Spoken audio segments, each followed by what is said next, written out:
welcome to the Adult Chair on rashpixel.fm. I'm Pete Wright, and right over there is Michelle Chalfant. Hello, Michelle. Hi, Pete. I'm right over here. Right over there. Right next to you. Do you think people buy it? Like when you talk to people, do you think people buy that we're actually in the room together? Do you think we sufficiently fake it? Oh, everybody does. Really? Everybody. Oh, yeah. Most people think we're next to each That's other. That's awesome. That is the miracle of the age we live in. I know. It truly is. Fantastic. It truly is. Yes. We're talking about what we do with our feelings and emotions today. I am so curious about this very topic. But before we jump in, make sure you head over to michellechalfant.com. You can learn more about the show and sign up for that mailing list. Don't forget, we've got our monthly, a set of monthly freebies in Michelle's magazine. Comes out once a month. You can't get it unless you sign up. We've got free meditations, we've got recipes, we've got guest articles, great stuff. Make sure you sign up there. And always got to mention, we'd love to see you on Facebook. The Adult Chair is a private group, and you should belong to it. If you're a Facebook user, head over to facebook.com/groups/theadultchair and request to join. It is a growing and thriving group, and we'd love to have you in there sharing your thoughts, right? You still loving it? I am. We're just having fun. It's just really fun. It's a great place to support people, and they feel supported, and it's fun. I love it because it's chock full of internet irony. Facebook, which is so full of like, hey, let's fight with strangers on the internet. There actually is a corner of Facebook, like the Adult Chair group, that isn't about fighting with strangers on the internet. It is a graceful place. So if it's actually a very loving place. We're not here to fight. Yeah, right? So we're here to learn how to live more in our adult chair. Yeah, exactly. It's really having a fun time, and it's great. Excellent. Very supportive environment. Mm-hmm. Yeah, it is very collegial. So definitely head over there, and you can subscribe. We're approving people pretty much as they come in still. So we hit the approvals a couple of times a day, and so if it takes a few minutes, it might not be instantaneous, but we'll get to it same day and get you in that group. So love to hear from you. Okay, that's it. We're talking about what I do with my feelings and emotions, or what should I do with my feelings and emotions? Where did this come from? What do you do, Pete? That's a great question. I have a hollow under my collapsible couch, and I take all the cushions, I get in there, and I cover myself up and hold my breath. Is that not what I'm supposed to do? Well, as I say on my Michelle Chalfant fan page, we can't heal what we won't feel, and we have to get to know what's going on inside of us. So here's what we do with our feelings and emotions. Okay. We feel them. See, it sounds so easy when you say it. I know. All right. So what is that? I mean, and I say that's almost sarcastically, right? But there is a method to feeling your feelings, right? You don't just tell people, oh, go feel your feelings, for those who don't understand what that means. No. What does that mean? How do I know if I'm doing it right? You'll know because you'll know what feeling or emotion that you're having. But, oftentimes, and I ask this question to every single client that sits with me, and only because I know the importance of really getting in touch with what's going on inside of us.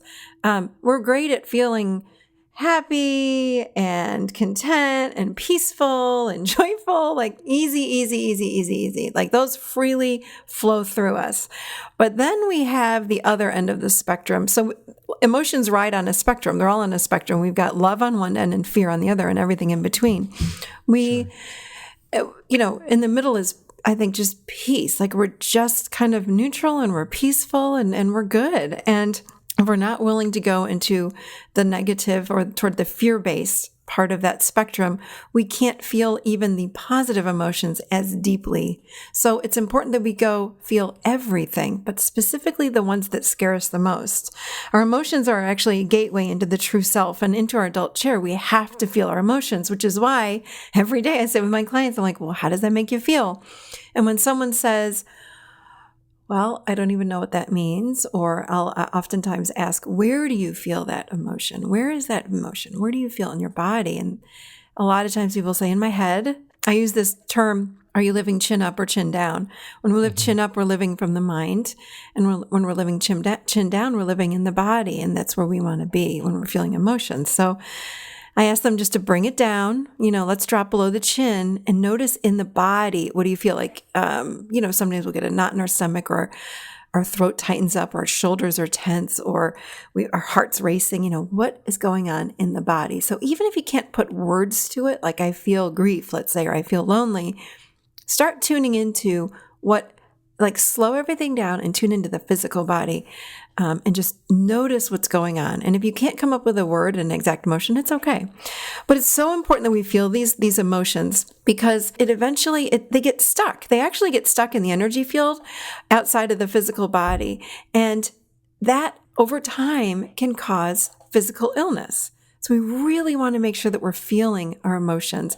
And when we feel them, they come through us. It's like they come in, they come up through the body, and they leave and they're gone. Versus we feel grief, or we feel lonely, or we feel sad, or we feel whatever, and they get frozen inside of us when we block them by using a vice, such as food, alcohol, sex, shopping, anything that we do when we're not feeling them means they're getting stuck. And it's harmful. Long term, I believe it's harmful.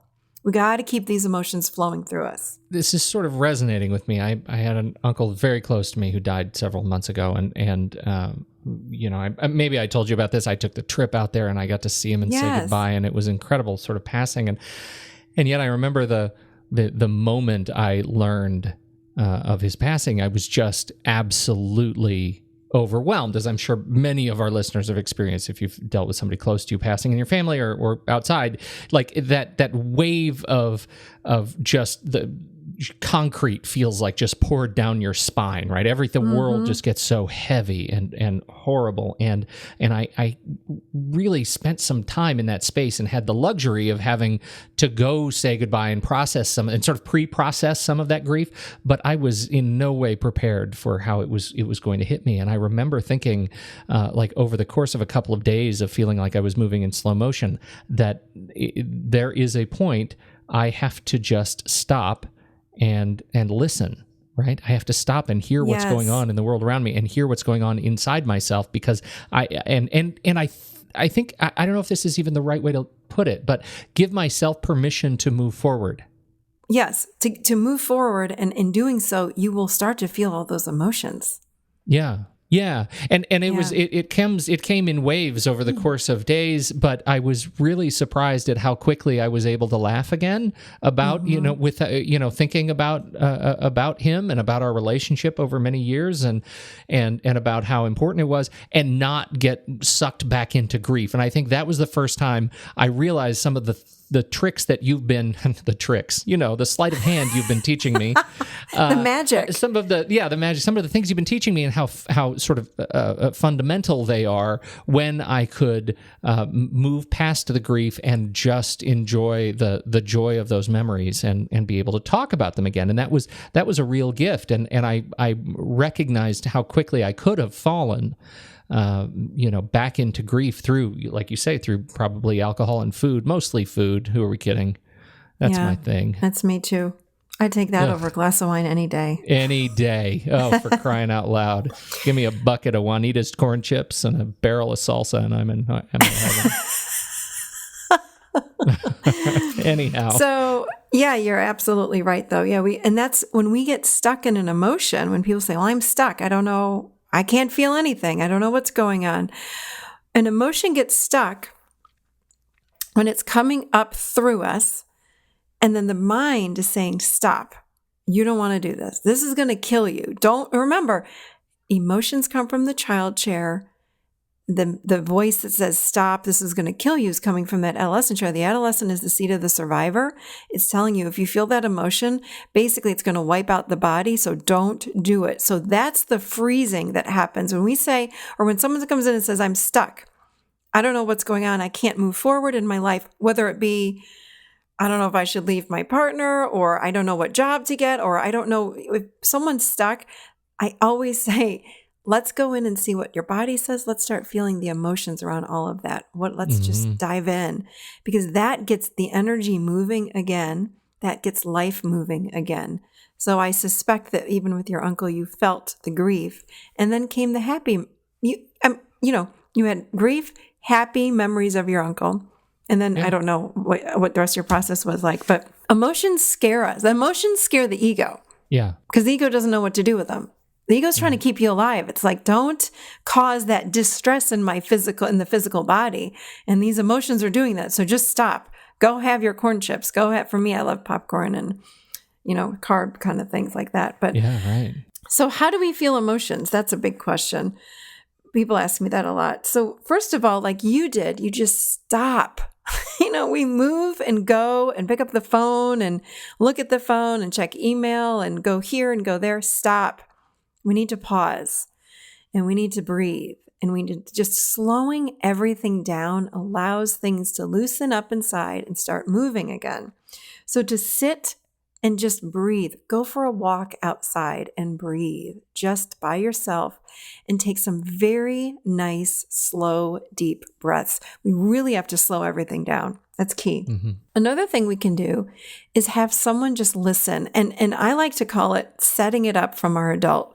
If I know that I've got emotion coming through, or I can feel something like I'm going to cry, or I'm sad, or I'm upset, or I feel anger, whatever it is, I call my adult chair buddy, which I call them, or my husband, and I'll say, and I set it up. This is what I need. I can feel an emotion, and it's a big one. It's a whopper.